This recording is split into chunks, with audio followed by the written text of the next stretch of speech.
Je demandais à notre député de la circonscription d'Abitibi-Témiscamingue, Mme Moore.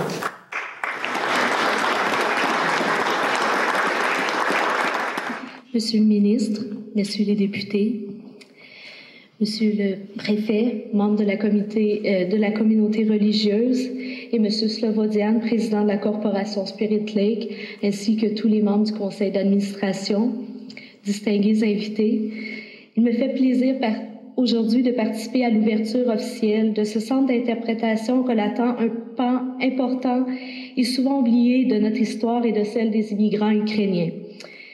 Il me fait encore plus plaisir de voir que cet événement réunit des élus des deux principaux partis venus porter le message que le Canada se souvient du passé, même s'il est parfois douloureux, et qu'il accorde une haute importance à son patrimoine culturel. Spirit Lake représente une période sombre de l'histoire canadienne.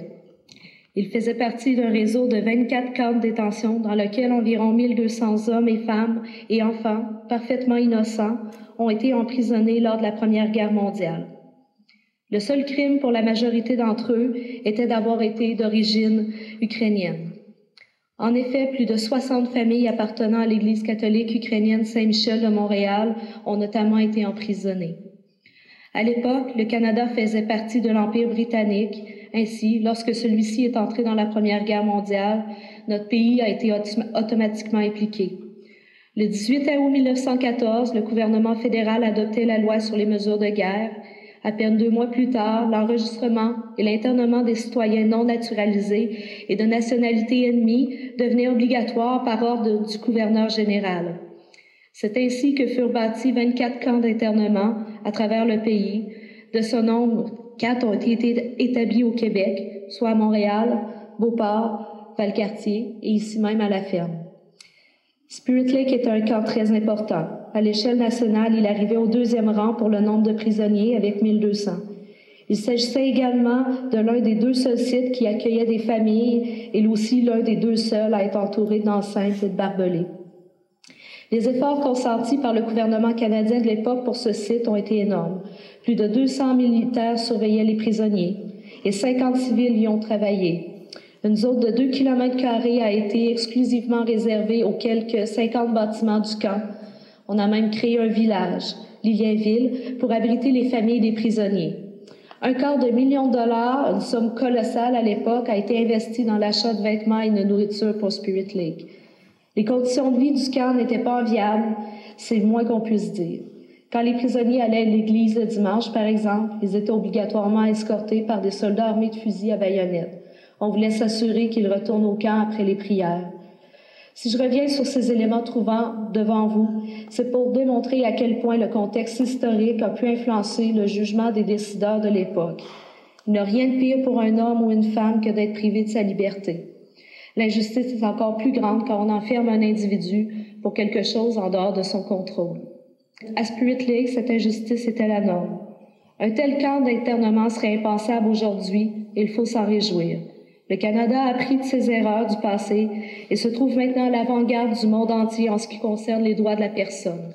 Il faut malgré tout le dire, le traitement qu'on a réservé à l'époque aux immigrants venus s'établir au Canada de toute bonne foi a quoi de donner froid dans le dos. Imaginez comment ont pu se sentir ces immigrants, hommes, femmes et enfants, qui avaient tout laissé derrière pour venir contribuer au développement et à la vie des sociétés québécoises et canadiennes, et quand ils ont vu leur terre d'accueil soudain se retourner contre eux et soudainement les traiter en ennemis. Ce genre d'épisode nous rappelle l'importance des valeurs d'ouverture, de tolérance et de respect et de la nécessité de défendre la primauté des droits de la personne. Nous avons toutes les raisons de célébrer la diversité culturelle qui prévaut aujourd'hui au Québec et au Canada et de condamner les discours de méfiance et même de haine que nous continuons d'avoir le malheur d'entendre. Mais il faut rester vigilant. Si l'époque du camp Spirit Lake semble si lointaine, le devoir de mémoire demeure important. Il ne faut pas répéter les erreurs du passé. C'est pourquoi je me fais un devoir, avec tous mes collègues parlementaires, de défendre les droits des nombreuses communautés qui donnent à notre pays son visage si riche et si humain. C'est aussi pourquoi le camp Spirit Lake est si important tel qu'il se présente aujourd'hui. Il permet aux citoyens canadiens de se réapproprier leur passé, en voir l'horreur, parfois, mais surtout en tirer des enseignements importants pour le futur. Chaque visiteur du camp sera appelé à réfléchir sur les dérives du passé. C'est ainsi que nous nous assurerons de ne plus jamais les répéter. Bien que notre pays ait grandement évolué depuis cette époque, nous ne serons jamais trop vigilants pour éviter ce genre d'erreur.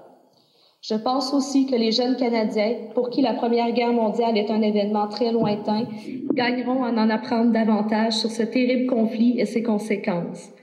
À quel point il a déchiré une planète entière, des pays, des peuples, des communautés et des familles. Les initiatives comme celle de Spirit Lake leur permettront de rester en contact avec ce chapitre de notre histoire. Elles éclaireront les coins sombres de notre collectivité et permettront ainsi d'éviter un retour en arrière. Ainsi, je ne peux que célébrer les efforts colossaux consentis par la corporation Spirit Lake pour mettre ce projet sur les rails. Il aura fallu du temps et beaucoup de patience pour en venir au résultat actuel. Les premières démarches ont débuté en 1998, il y a 13 ans.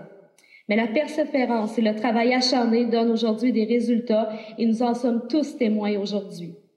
Le camp Spirit Lake a été trop important dans l'histoire nationale et dans le développement de l'Abitibi pour qu'il sombre dans l'oubli. C'est pourquoi, au nom de tous mes concitoyens, j'aimerais offrir mes plus sincères remerciements aux gens qui se sont dévoués corps et âme pour faire revivre cet important épisode historique canadien.